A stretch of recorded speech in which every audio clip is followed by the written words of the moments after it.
But come on, none of you really believed Chris d'Entremont's story about being threatened and intimidated by my whip and my House Leader. Oh man, today is a good one. It is unreal to me how much conservatives are standing up right now. I don't know that you can put the genie back in the bottle because something has shifted big time. Poilievre showed up to an event that nobody expected him at to absolutely roast everyone who has been talking smack about him to their faces. It was absolutely brilliant. I'm Jasmine Lane. Subscribe, like, follow, and comment your thoughts down below. Share this video as well. Danielle Smith had a busy weekend, and did she ever drop the hammer on all of the BS that Ottawa tries to force upon us? And even the CBC had to admit that Carney's not really doing that great of a job, because this is what happens when ideology hits reality at full speed. Now, clearly, we Conservatives do need to be a lot more pleasant.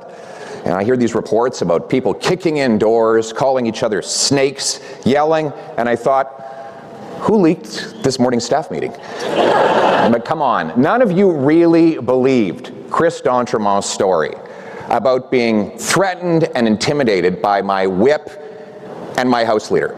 Have any of you actually seen my whip and my House Leader? Andrew Scheer has not intimidated anyone in the history of man. And Chris Workington, well, he is so skinny, he's like the poster child for long-term Ozempic abuse.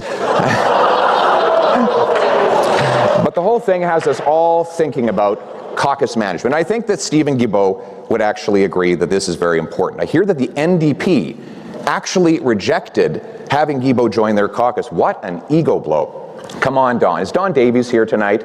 Don, come on, man. Beggars can't be choosers. And surely Stephen Guilbeault's brand of crazy would fit in right between the delegation of furries and the Queers for Palestine. I can't tell you how many times my jaw hit the floor during his speech. It was quite long, broken up between English and French, and we will play a little bit more of it for you here.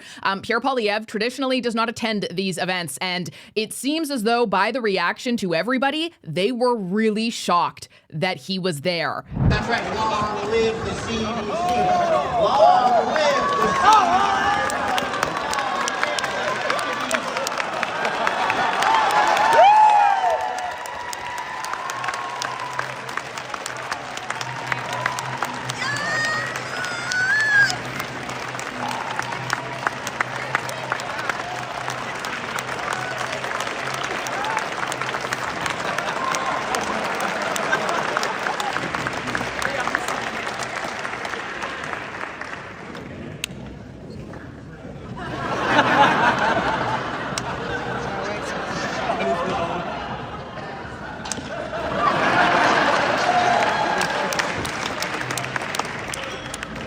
And the moral superiority grandstanding of the far left activist class in Canada has really been something. If you go on social media and check out some of the reposts and the comments about Pierre Poilievre's speech, I will be clear as well, though, that every leader, like Elizabeth May got up on stage, so did Don Davies, so did Mark Carney. I don't have the video footage of their speeches. I'm hoping that they end up releasing them. As it stands right now, I wasn't able to find anything, though. But my word, I just cannot with how unhinged, how hypocritical, how out of touch some of these responses are. Rachel Gilmore says, this is in response to Pierre Poilievre and the biting the apple skit. That was funny. Objectively, everybody laughed, right? She says, this would be a lot funnier if he showed any remorse for the journalists he disrespected in that apple chewing moment and the many others he's attacked.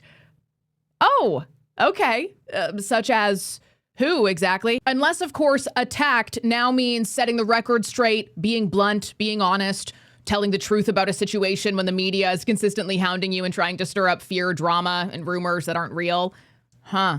Okay. Without that, it just kind of feels like all the press and pundits cheering are saying, yeah, that was fine. This is all a game. The double standard here is just so in your face. That alone is almost very comical, because Rachel Gilmore, among many others, frequently criticize, laugh at, mock, really make big deals out of things that are not actually a big deal, but then demands that conservatives never laugh back. Oh, okay. That's fascinating.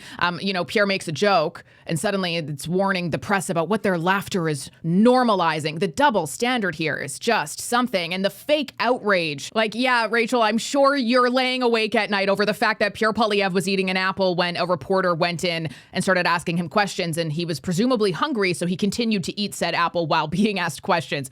I'm sure that just prevents you from sleeping because that was so outrageous and disgusting. This is really just the result of living inside of some ideological feedback loop where everything is exaggerated except for the truth. And so none of this is about Pierre Poilievre's jokes that he cracked this night. None of it is about the apple. It's all about the activist media class losing their monopoly on moral authority. That's what this really is. And they're panicking because Canadians and the very industries of whom push out their narratives are finally laughing at the things that they used to fear. They're finally laughing and acknowledging, yeah, that's stupid, but it got headlines, so.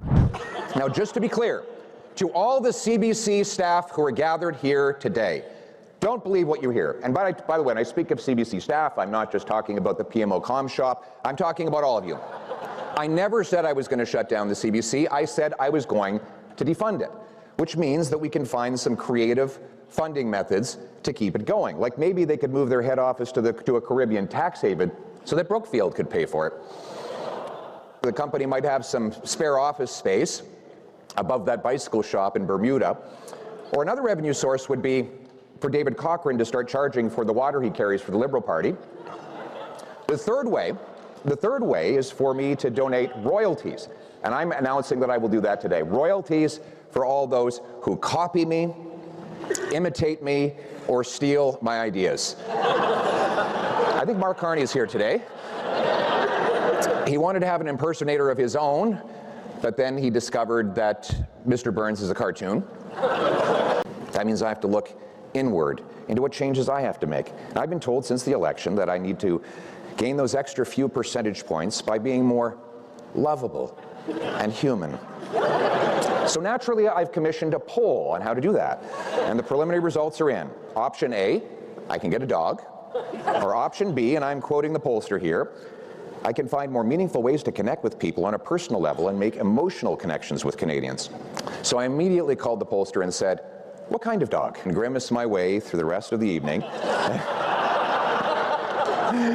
Let me say I can't wait to be Prime Minister so that I never have to come back to this godforsaken event. As you know, I've banned all of my MPs from coming to this event.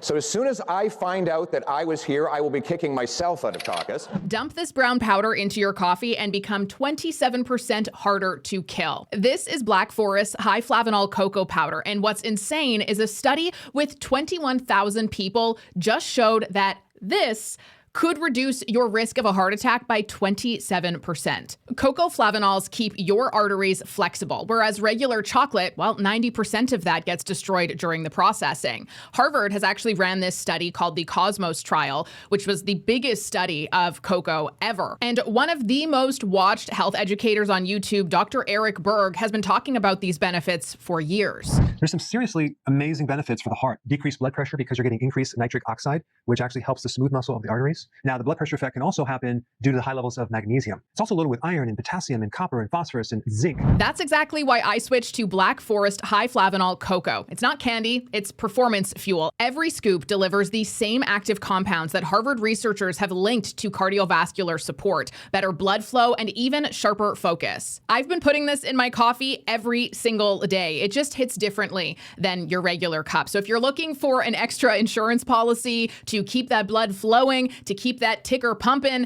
well, this is what you're looking for. And the best part is Black Forest just went live with their biggest deal of the year. Buy one, get one free across the entire store for the next 48 hours. And once it's gone, it's gone. This is one of those rare times where the science is clear, but access is limited. So if you've been thinking about trying it, act now, because once 48 hours passes, this promo is going to be gone and those prices will be going up again. Hit the link in the description or click on the pinned comment to grab this amazing deal while it lasts. But in the meantime, on behalf of Doug Ford, let me propose a toast to the Parliamentary Press Gallery, Without you, anonymous sources would have to get a real job. So, everybody, please raise a glass to the Parliamentary Press Gallery. How's that for a change in tone? Thank you very much, everybody. And on the topic of press in Canada, it's important to note that the CRTC has quietly taken yet another step towards regulating broadcasters into engineering culture. So we have Bill C-11, which is the Online Streaming Act, and that is now required to collect racial, gender, sexual identity, and disability data on their creative team. So that's for shows, you know, on Netflix, Disney Plus, HBO, Amazon Prime, all of that stuff. If it is visible in Canada, including the news, then the CRTC has their hands in control on it. It is really crazy to me because if Donald Trump did something like this, people would roast him so hard. Oh, they'd be so mad at him about it. They'd call him a Nazi, they'd call him a fascist, all of the names you can imagine. But Canada does it, and it's protecting our culture, protecting our Canadian content, of which we can't even define what the hell that means, because most people, if you ask them, what does it mean to be Canadian? Their answer is, we're not American.